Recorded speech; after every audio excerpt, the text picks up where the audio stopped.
আমার আল্লাহ বলেন, হে পৃথিবীর মানুষ, হে আমার বান্দারা, তোমরা দুনিয়ার মধ্যে গিয়েছো, আমি তোমাদেরকে দুনিয়ার মধ্যে পাঠাইলাম।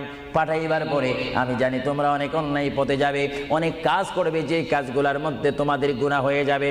হ্যাঁ বান্দা, তোমরা গুনাহ করবে তাও আমি ভালো মতো জানি, তোমরা পাপ করবে তাও আমি ভালো মতো জানি।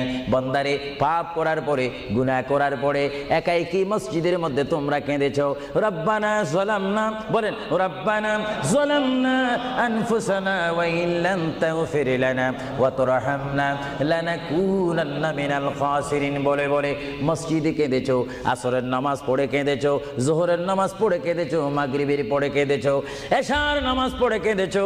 এ বান্দা, নামাজের মুসল্লা যখন বসে যাও, আমি আল্লাহকে তোমরা বারবার বল, আল্লাহ আমার গুনাহ মাফ করে দাও। তারপরও আমি তোমাদের গুনাহ মাফ করে নেই। তারপরও তোমরা নিশি রাত্রে, মানুষ যখন ঘুমে যায়, তোমার বিবি যখন ঘুম যায়, তোমার ছেলে যখন